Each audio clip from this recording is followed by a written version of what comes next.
क्योंकि बीजेपी का एक और रहा हमेशा से, इनके ज्यादातर मंत्री हर बार हार रहे हैं, लगातार ही तो हार रहे हैं, तीनों बार। ठीक है, ज्यादातर इनके सिटिंग विधायक हार रहे हैं चुनाव। तो हो सकता है आगे कोई 19-21 हो, तो इसके लिए एक अल्टरनेट ये हमेशा तैयार रखते हैं। और आरएसएस के जरिए जब उन्होंने भारतीय जनता पार्टी ज्वाइन की, तो ये बात बहुत कम लोगों को पता होगी, सबसे पहले उनको किसान मोर्चे का जिला प्रधान बनाया गया।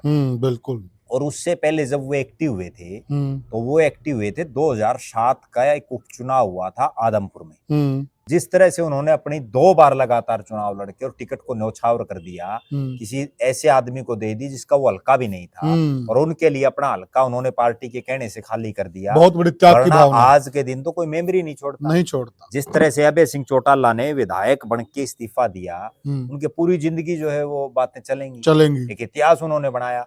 उसी तरह से अगर बरवाड़ा की राजनीति की कभी कोई बात आएगी तो इनका भी नाम चर्चा में चलेगा, क्योंकि ये तो उस समय उस पद पर थे कि ये तो टिकट बांटने वाला।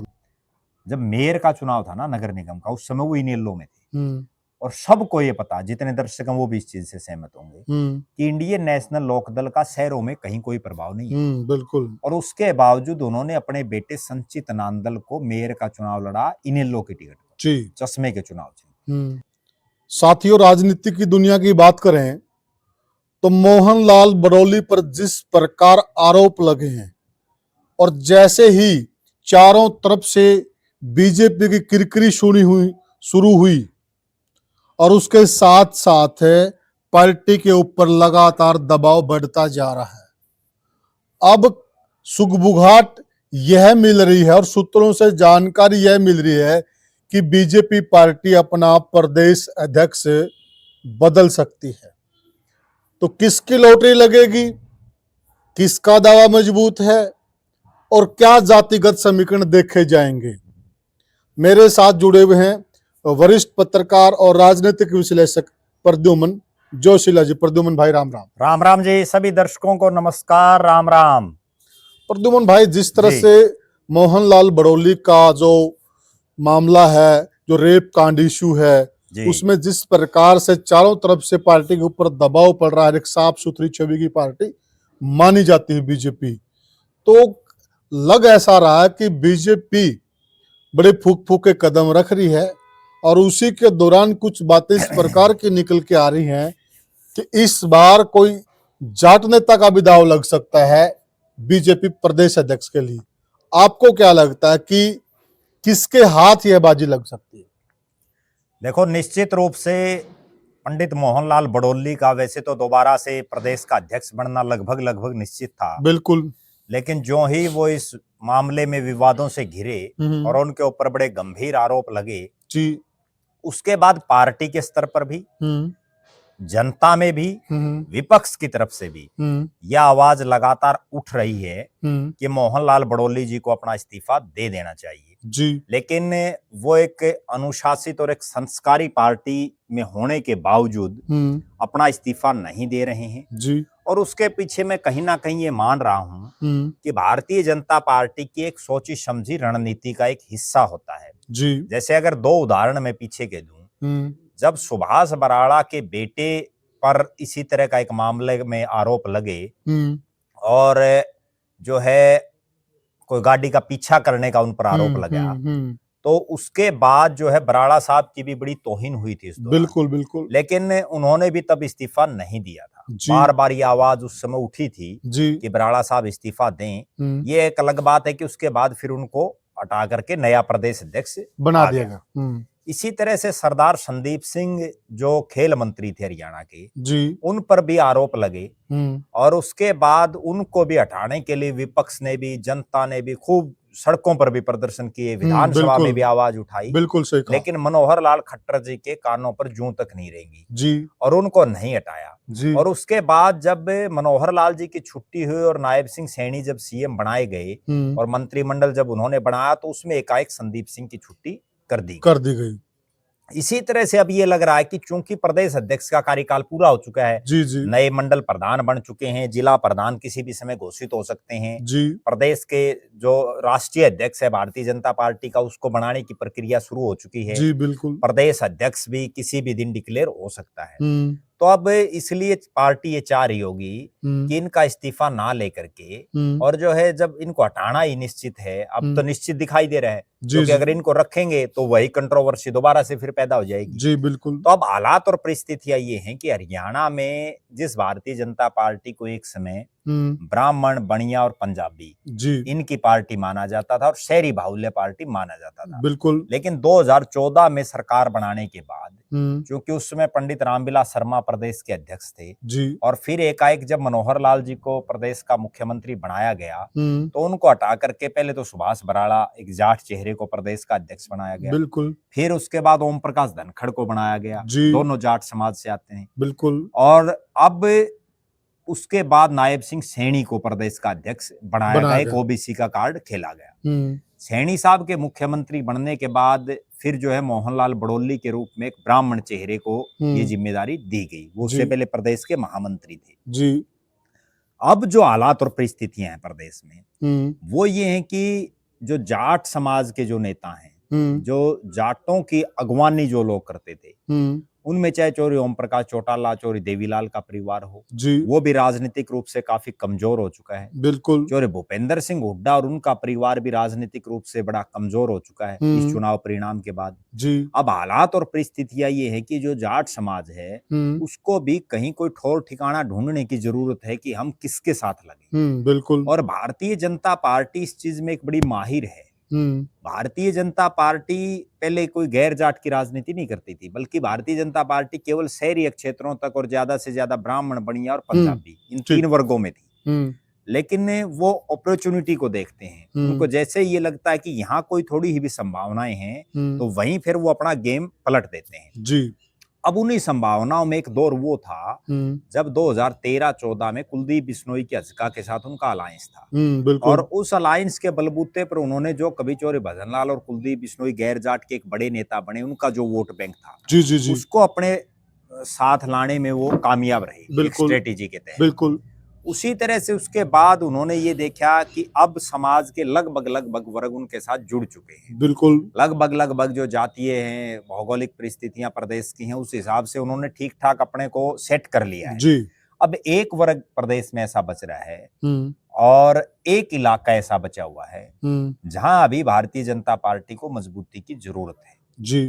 वो जो एक वर्ग है वो वर्ग है जाट और किसान वर्ग जी। और जिस इलाके की हम बात कर रहे हैं वो इलाका एक तो है रोहतक, सोनीपत, झज्जर। रोहतक झज्जर ही हम कह सकते हैं, सोनीपत का तो चलो बड़ौली साहब को बना दिया और वहां उनकी सीट भी काफी आ गई। और दूसरी तरफ हिसार का जो ये एरिया है, जो पुराना हिसार और पुराना रोहतक हम इसको कह सकते हैं जी। ये दो इलाके अभी ऐसे बचे हुए हैं जिनमें अभी भारतीय जनता पार्टी को और मजबूती से काम करने की जरूरत है। ठीक बात है। और किसान और जो जाट कौम है उसमें और ज्यादा मजबूती से अपनी पकड़ बनाने की जरूरत है, क्योंकि ये इस बार 48 सीटें तो ये तो बाल सरकार बची। बिल्कुल ठीक बात। ठीक है, आगे हो सकता है कोई परिस्थितियां ऐसी हो जाएं क्योंकि बीजेपी का एक और रहा हमेशा से, इनके ज्यादातर मंत्री हर बार हार रहे हैं, लगातार ही तो हार रहे हैं तीनों बार। ठीक है, ज्यादातर इनके सिटिंग विधायक हार रहे हैं चुनाव, तो हो सकता है आगे को 19-21 हो तो इसके लिए एक अल्टरनेट ये हमेशा तैयार रखते हैं। जैसे इस बार इन्होंने एक अल्टरनेट रखा कि ब्राह्मण समाज ने बड़ी बम्पर वोटिंग की भारतीय जनता पार्टी के पक्ष में और 8 विधायक हैं ब्राह्मण समाज के फिलहाल विधानसभा में। बिल्कुल। उनमें बड़ी ताज्जुब और हैरानी की बात यह है कि जो 48 बीजेपी के विधायक उनमें 7 ब्राह्मण चेहरे हैं कहीं ना कहीं, जबकि कांग्रेस के जो 37 उनमें केवल 1 ब्राह्मण है जी। तो इसका मतलब ये है कि ब्राह्मणों ने कांग्रेस की बजाय भारतीय जनता पार्टी को ज्यादा लाइक किया है। बिल्कुल। जबकि टिकटें तो कांग्रेस ने भी दी हैं। हाँ बिल्कुल।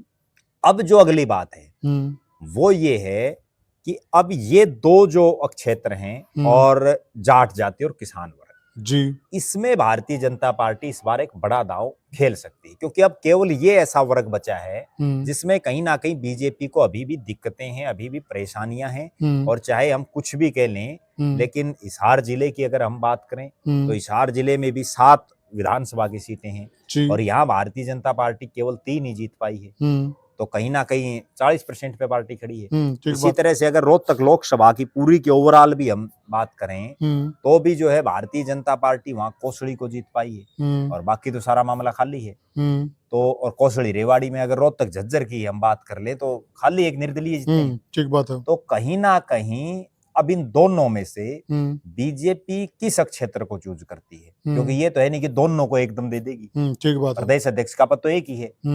तो उसमें अभी फिलहाल जो दिखाई दे रहा है वो ये है कि बीजेपी एक तो ये नजर आ रहा है कि किसी जाट चेहरे पर इस बार दांव लगाएगी जी। और बहुत से लोगों का ये ओपिनियन है कि भारतीय जनता पार्टी जाटों के एंटी जाट राजनीति करती है, जबकि उनको ये समझना चाहिए कि ये वही भारतीय जनता पार्टी है जिसने लगातार कई सालों से जो प्रदेश अध्यक्ष रखे वो जाट समाज से थे, चाहे वो सुभाष बराला हो चाहे ओम प्रकाश धनखड़ हो। देश का उपराष्ट्रपति इन्होंने जाट को बनाया, दो गवर्नर जाट बनाए, कितने कितने मंत्री जाट बना रखे हैं, कितने कितने जिला प्रधान, चेयरमैन प्रदेश में, और मतलब कितने एमएलए। तो कहीं ना कहीं जाट समाज को देखो तवज्जो दे रखी है। ठीक है, मुख्यमंत्री की कुर्सी नहीं दे रखी जी। उसके अलावा तो बहुत कुछ है। तो अब उसका एक अल्टरनेट ये है कि इनको प्रदेश अध्यक्ष का पद दे दिया जाए और उसके पीछे बीजेपी, कोई भी राजनीतिक पार्टी हो, वो जनता से पहले अपना स्वार्थ देखती है। बीजेपी का स्वार्थ ये है कि जिस वर्ग में आपकी अभी पैठ नहीं है, जिस क्षेत्र में आपकी पैठ नहीं है, वहां अपने पांव जमाओ किसी तरह से। और वहां पांव कैसे जमेंगे? जब उस एरिया के किसी आदमी को आप चौधर दोगे तभी तो उसके पांव जमेंगे। तो प्रद्युमन भाई, बीच में एक सवाल बनता है जी कि देखिए, किसान वर्ग और जाट वर्ग लगभग दोनों वर्ग बीजेपी से खासे नाराज नजर आ रहे हैं। चुनाव के दौरान भी हमने देखा। तो जो बीजेपी दांव खेलने जा रही है, इससे कितनी संभावना बनती है कि दोनों वर्गों को साधने का काम बन जाएगा? देखो, निश्चित रूप से जिस भी राजनीति क्या कहती है, समाज में आदमी को, किसी भी समाज को ताकत तभी मिलती है जब वो राजनीतिक ताकत उसके पास हो। आज जो सैनी समाज है, आप सैनी समाज देखो आज कितना ऊपर उठ गया। नायब सिंह सैनी के मुख्यमंत्री बनते ही, पंजाबी समाज मनोहर लाल जी के मुख्यमंत्री बनते ही एकदम से कितनी ग्रोथ की। ये तो राजनीति में, चाहे आज पंडित मोहनलाल बड़ौली बने प्रदेश के अध्यक्ष, उनके बनते ब्राह्मण समाज में एकदम से ऊर्जा आई, उनके जगह जगह ब्राह्मण समाज में जो है कार्यक्रम किए गए। और इसी तरह से आज जो जाट समाज और किसान वर्ग ये अपने आप को एक ठगा महसूस कहीं ना कहीं एक बड़े स्तर पर लोग कर रहे हैं कि उनको ना प्रदेश अध्यक्ष दी जा रही, ना उनको मुख्यमंत्री बनाया जा रहा, और पूरी कैबिनेट में 2 जाट चेहरे मंत्री हैं। तो कहीं ना कहीं वो उनके एक टीस तो है, और वो टीस भी केवल इसलिए है कि हरियाणा प्रदेश में जाट डोमिनेटेड स्टेट है और यहाँ बहुत लंबे समय तक जाट समाज से आए हुए लोगों ने जो है हुकूमतें की हैं बहुत लंबे समय तक। बिल्कुल। और आज भी उनके मन में कहीं ना कहीं ये पीड़ा जरूर होती है कि हमारे को अगर पहले नंबर की कुर्सी नहीं तो दूसरे नंबर की तो मिलनी चाहिए, और उसके कहीं ना कहीं वो हकदार भी हैं, क्योंकि एक बहुत बड़ा वर्ग किसान समाज और जाट समाज में आता है। तो अब ऑप्शन ये है, तो प्रश्न ये खड़ा होता है प्रद्युमन भाई, अगर इस वर्ग में से बीजेपी अध्यक्ष बनाने जा रही है जी, तो कौन से ऐसे नेता हैं जो इस दौड़ में फिट बैठते हैं और जिन्होंने पार्टी के लिए वाकई मेहनत भी की है, काम भी किया है, और सबसे बड़ी बात क्या है कि वो कैबिनेट का है, हाईकमान का है, सरकार का है, समाज का है, सारे ताने बाने में जो फिट बैठते हैं? देखो, इसमें मैं जो पिछले कई सालों से भारतीय जनता पार्टी को ऑब्जर्व कर रहा हूँ, तो एक तो भारतीय जनता पार्टी कोई बहुत बड़े चेहरे पर कभी दांव नहीं लगाना चाहती जी। वो चाहे मुख्यमंत्री की कुर्सी हो, चाहे प्रदेश के अध्यक्ष की कुर्सी हो। और उसके उदाहरण ये है कि जब सुभाष बराला को बनाया गया तो वो तो कहीं लाइन में भी नहीं थे, उनसे सीनियर तो पता नहीं कितने नेता हाँ, बिल्कुल सही बात, उनको एकाएक बना दिया गया। ओम प्रकाश धनखड़ को भी इसी तरह से जब बनाया गया तो वो भी कहीं लाइन में नहीं थे। इसी तरह से जो है जब मोहनलाल बड़ौली को बनाया गया तो उनसे भी सीनियर बहुत थे, ब्राह्मण समाज में बहुत नेता थे, लेकिन उसके बावजूद उनको बनाया गया। तो कहीं ना कहीं एक तो ये निश्चित है कि जो बहुत सीनियर नेता है उनको एक बार फिर से पार्टी फिर दरकिनार करेगी। हमने चाहे मंत्रिमंडल में देखा हो, मंत्रिमंडल में एक तरफ तो पंडित मूलचंद शर्मा लगातार 2 कैबिनेटों में मंत्री, और उनको हटा करके और उनसे तो बहुत जो जिन्होंने जिंदगी में पहला चुनाव लड़ा उन गौरव गौतम को मंत्री बना दिया जी, बिल्कुल, और उसी फरीदाबाद लोकसभा क्षेत्र से आते हैं। बिल्कुल तो कहीं ना कहीं जूनियर जो नेता है ना उन पर बीजेपी दांव खेलती है। और जो सीनियर नेता तो जाट समाज में जैसे अब कैप्टन अभिमन्यु हैं, बड़ा चेहरा है जी, जेपी दलाल हैं, मंत्री रहे हैं, ओम प्रकाश धनखड़ हैं, सुभाष बराला हैं, बड़ा तो वो भी सकते हैं क्योंकि अब उनका जो एक बीच में गैप आ गया जी। तो लेकिन ऐसा लग रहा है कि पार्टी किसी नए चेहरे पर दांव लगाएगी और उन नए चेहरों में 2 नेता फिलहाल दिखाई दे रहे हैं। उन 2 नेताओं में एक इसी हिसार बेल्ट से है, दूसरा रोहतक बेल्ट से है जी, और दोनों ही जाट समाज से हैं जी, दोनों ही किसान वर्ग से हैं और दोनों ही पार्टी के लिए समर्पित हैं। और दोनों की एक सबसे बड़ी खूबी ये है कि उन दोनों ने अपने अपने विधानसभा क्षेत्र से 2-2 3-3 बार विधानसभा का चुनाव भी लड़ा। लेकिन इस चुनाव में दोनों ने ही पार्टी की इच्छा के मुताबिक चलते हुए जो है अपना पद न्योछावर किया, न्योछावर कर दिया। दोनों ने ही चुनाव नहीं लड़ा पार्टी के लिए, और लगभग टिकट भी फाइनल थी दोनों की टिकट, क्योंकि कोई ऑप्शन ही नहीं था, ऑप्शन नहीं था। हाँ। तो जिन दो चेहरों की हम बात कर रहे हैं उनमें एक चेहरा है सुरेंद्र पुनिया। सुरेंद्र पुनिया जो हिसार लोकसभा क्षेत्र के उकलाना हल्के का खरक पुनिया उनका गांव है और पुनिया गोत्र हरियाणा और उत्तर भारत में एक बड़े स्तर पर आ जाता है। बिल्कुल। और वो खुद बरवाड़ा से 2 चुनाव लड़ चुके हैं और मैं आज भी वो दौर बहुत कम लोगों को याद होगा जब राजनीति में आरएसएस के जरिए, पहले वो संघ में थे और आरएसएस के जरिए जब उन्होंने भारतीय जनता पार्टी ज्वाइन की तो ये बात बहुत कम लोगों को पता होगी, सबसे पहले उनको किसान मोर्चे का जिला प्रधान बनाया गया। बिल्कुल। और उससे पहले जब वो एक्टिव हुए थे तो वो एक्टिव हुए थे 2007 का एक उपचुनाव हुआ था आदमपुर में। उस आदमपुर के उपचुनाव में मुझे आज भी याद है कि उस समय बाबा राघवानंद, स्वामी राघवानंद, बिल्कुल, सुभाष बराला और सुरेंद्र पुनिया, इन तीनों की तिकड़ी होती थी। सबसे सीनियर इनमें राघवानंद थे, फिर बराला साहब थे, फिर सुरेंद्र पुनिया थे। बिल्कुल सही कह रहे हैं। और इन्होंने उस समय आदमपुर में बड़ी मेहनत की, हालांकि नतीजे विपरीत रहे। उसके बाद इनको सबसे पहले किसान मोर्चे का जिला प्रधान बनाया गया। जी बिल्कुल। वो जिला प्रधान बनने के बाद इन्होंने खूब मेहनत की और ग्राउंड जीरो से उठ करके मेहनत करके फिर जो है इनको जिला में महामंत्री बनाया गया। तब डॉक्टर कमल गुप्ता जिला के प्रधान थे और इनको जिला महामंत्री बनाया गया। इन्होंने खूब जिला महामंत्री में अपनी चलाई, फिर जिला का प्रधान बनाया गया। उसके बाद एक वो दौर आया जब ये राजनीतिक रूप से हाशिए पर चले गए मनोहर लाल जी की सरकार में। तब इनको एक प्रकोष्ठ का सह संयोजक लगा दिया जिसको कोई बहुत ज्यादा नहीं पूछता, कोई वैल्यू नहीं होती। लेकिन फिर से वो दौर दोबारा उभरा और अपने उस संघर्ष के दम पर फिर ये प्रदेश के महामंत्री बने नायब सिंह सैनी की बिल्कुल प्रदेश अध्यक्षी में। फिर मोहनलाल बड़ौली वाली में ये कंटिन्यू रही। 2 चुनाव लड़े बरवाड़ा में, दोनों में ये बाल वोटों से हार गए। और दोनों में हारने के पीछे भी वो कहते हैं ना कि भाई अपना ही मारता है, तो कहीं ना कहीं जो कुछ एक ऐसे गांव थे जिन पर इनको बड़ी उम्मीदें थी, लेकिन वहां से परिणाम उस स्तर पर नहीं रहे जिस स्तर पर रहने चाहिए थे। जिस जैसी उम्मीद ये कर रहे जी, तो वो हार गए। अगर ये जीत जाते तो हो सकता है प्रदेश की कैबिनेट में मंत्री भी बनते, क्योंकि जो और जाट मंत्री बनाए थे उन्हीं के बराबर ये भी आ जाते। बिल्कुल सही। क्योंकि ना तो कैप्टन साहब भी पहला चुनाव जीते थे जब उनको बनाया, ओम प्रकाश धनखड़ भी पहला चुनाव जीते थे, कमलेश ढांडा भी पहला चुनाव जीती थी, जेपी दलाल भी पहला चुनाव जीते थे। अगर ये जीत जाते तो ये बनते। प्रद्युमन भाई कहीं न कहीं ये क्षेत्र का दुर्भाग्य था। निश्चित रूप से कई बार होता है समीकरण राजनीति में, क्योंकि देखिए हल्का बरवाला को अब जाके मंत्री पद मिला है। बहुत हल्के ऐसे हैं हरियाणा प्रदेश में जो सरकार के खिलाफ वोटिंग करते हैं, जो हमेशा विपक्ष में रहना पसंद करते हैं। बहुत विधानसभा क्षेत्र ऐसे हैं अक्सर। अब जो है सुरेंद्र पुनिया की जो मजबूती और जो कमजोरी, मजबूती उनकी ये है कि नायब सिंह सैनी मनोहर लाल खट्टर के बड़े विश्वास पात्रों में हैं, सारा दिन सैनी साहब के साथ ही रहते हैं। सही। और 3 महामंत्री प्रदेश में हैं भारतीय जनता पार्टी के। उन तीनों में भी वो सबसे पावरफुल इसलिए हैं कि उनको कार्यालय का भी प्रभारी बनाया हुआ है, जो ऑफिस इंचार्ज वो सबसे पावरफुल वो है। हालांकि उन 3 महामंत्रियों में एक प्रदेश की सरकार में मंत्री भी हैं, कृष्ण बेदी। उसके बावजूद जिस तरह से सुरेंद्र पुनिया ने, और मैं तो ये कहता हूं कि राजनीति में फर्श से अर्श पर कैसे जा जाता है, फिर अर्श से वापस फर्श पर और फिर फर्श से वापस अर्श पर, वो कोई सुरेंद्र पुनिया से सीख सकता है। किस तरह से एक आम घर से पैदा होकर के और फिर 2 बार बीजेपी की टिकट लेना, और वो भी उन लोगों की टिकट कटाना जो कई करोड़ों के मालिक हों, बिल्कुल, जो इतने धनाढ्य लोग उनके तो मुकाबले में भी नहीं थे, मुकाबले में। और उन लोगों की टिकटें जो रात को टिकट लेकर के सोया करते, उनकी टिकट उन्होंने जो है कटवा दी। और उसके बाद फिर एक ऐसा डाउनफॉल आया कि दूसरा चुनाव लगातार हारने के बाद वो 4-4.5 साल लोगों को कहीं दिखे नहीं, फील्ड से गायब रहे। लेकिन उस दौरान उन्होंने कहीं ना कहीं अपनी गोटियां ऐसी बढ़ाई कि उसके बाद वो फिर से जीरो से और फिर अप हो गए।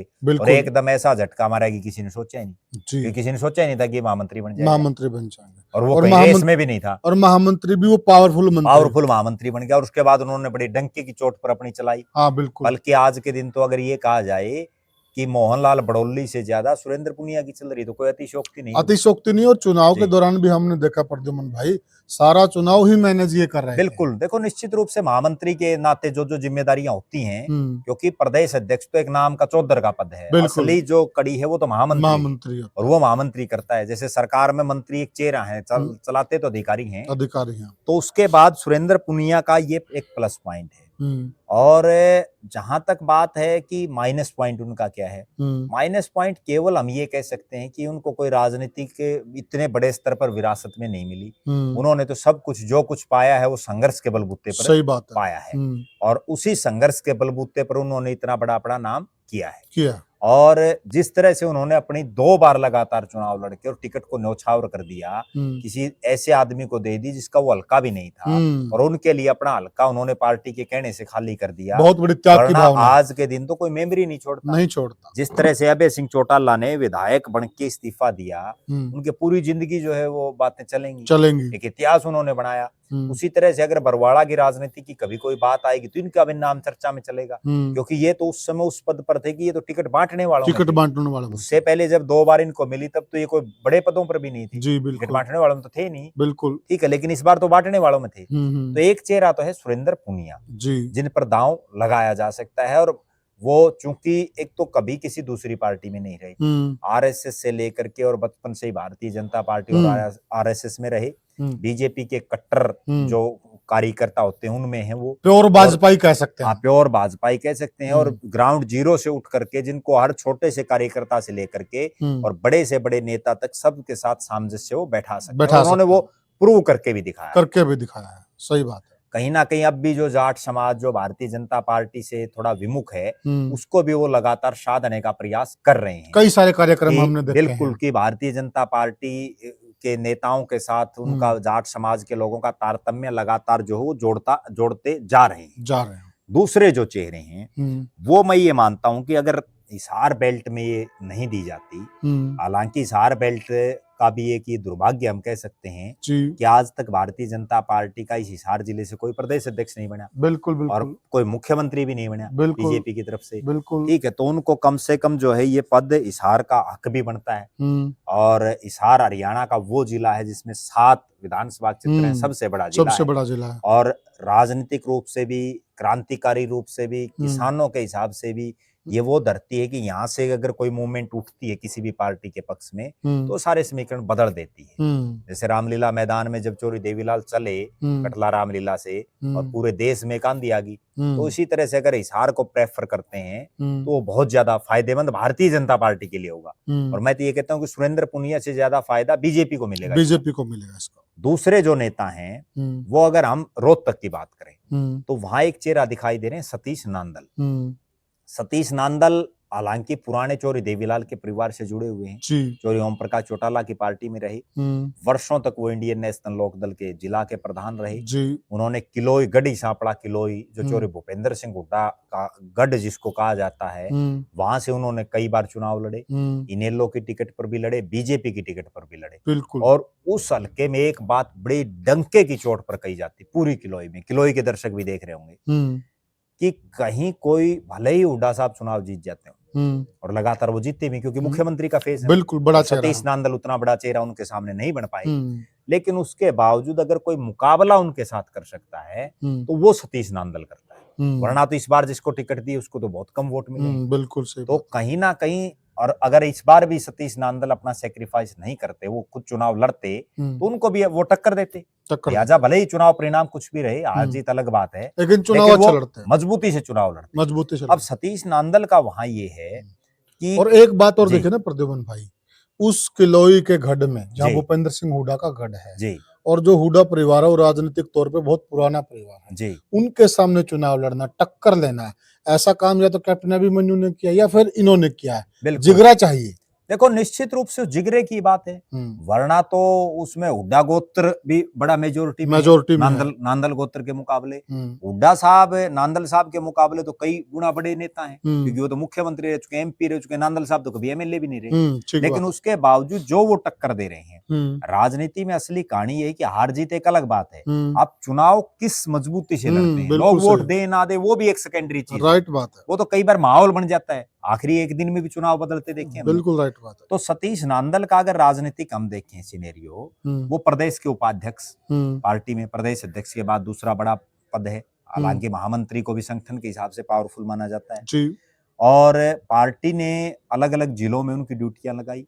आदमपुर बाई इलेक्शन में जिन गांवों में उनकी ड्यूटियां लगाई, जाट बाहुल्य गांव में, और वहां पार्टी को ये उम्मीद नहीं थी कि इतने वोट आएंगे, लेकिन वहां भी सतीश नांदल ने वो करके दिखाया, अच्छा परफॉर्मेंस। और उनकी एक सबसे खास बात ये रही कि जिस तिजारा में उनको वहां प्रभारी लगाया गया राजस्थान में, जहां से जो बाबा बालकनाथ चुनाव लड़ रहे थे, बिल्कुल, तो वहां उन्होंने जिस ढंग से मैनेज किया पूरा चुनाव के प्रभारी वो थे, और जिस ढंग से उन्होंने मैनेज करके और बाबा जी को वहां से जिताया, वो भी वास्तव में उनका जो है एक काबिल तारीफ है। बहुत ही जो है जिनकी जितनी प्रशंसा की जाए वो कम है।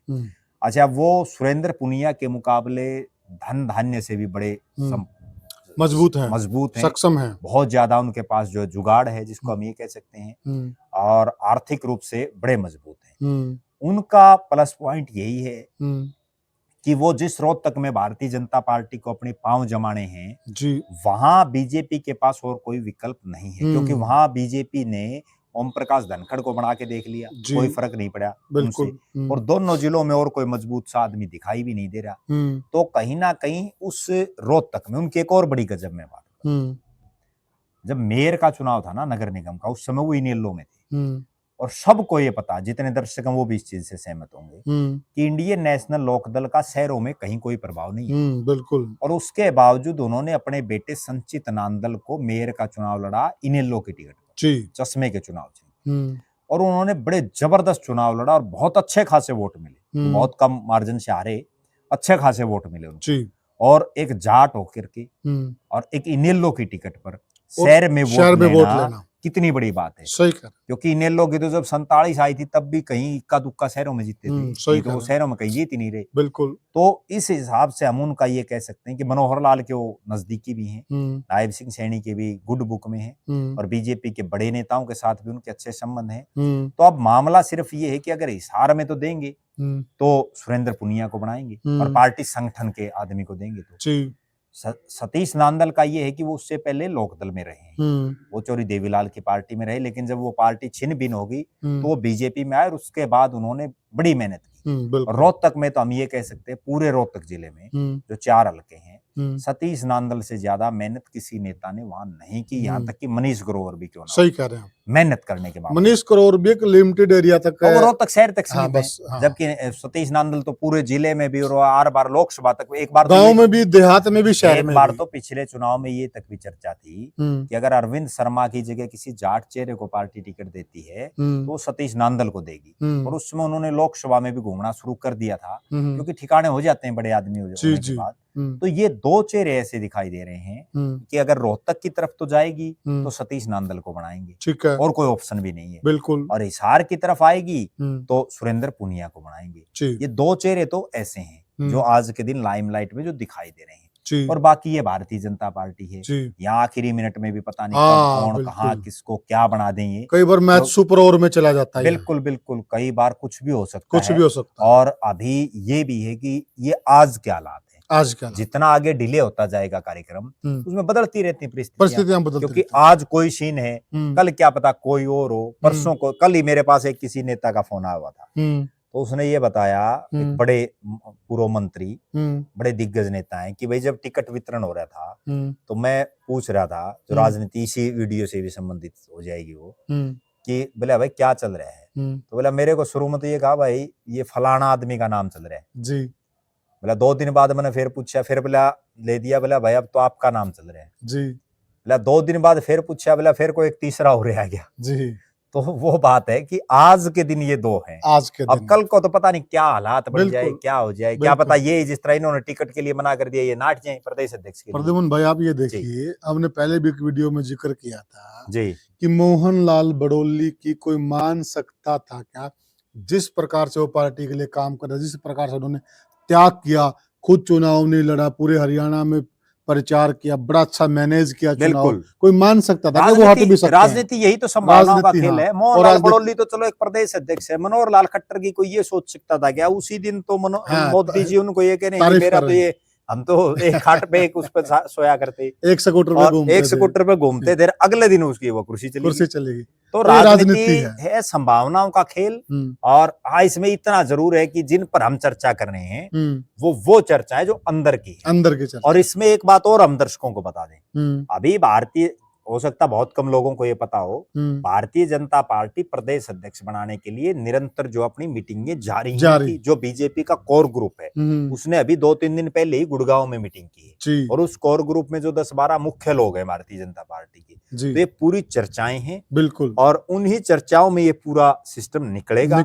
अब उसमें क्या होगा वो आने वाले समय में पता चलेगा।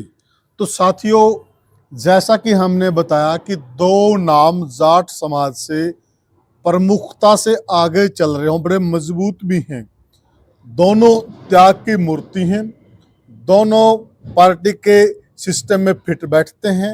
सुरेंद्र पूनिया तो संघ के भी बहुत पुराने साथी रहे हैं, उन्होंने संघ में अच्छा कच्चा काम किया है, और संघ भी कहीं की उनकी पैरवी कर सकता है। सतीश नांदल का भी अपना वजूद है, जैसा कि बता, क्योंकि पार्टी भी चाहेगी कि हिसार और रोहतक 2 ऐसे क्षेत्र हैं जहां पर अपना प्रभुत्व जमाया जाए, जहां पार्टी कमजोर है। आप क्या मानते हैं, आप क्या सोचते हैं, आप हमें कमेंट सेक्शन में बताइएगा, और वीडियो को ज्यादा से ज्यादा शेयर कीजिएगा, और चैनल को सब्सक्राइब कीजिएगा। फिर मिलेंगे किसी और वीडियो में, तब तक के लिए राम राम।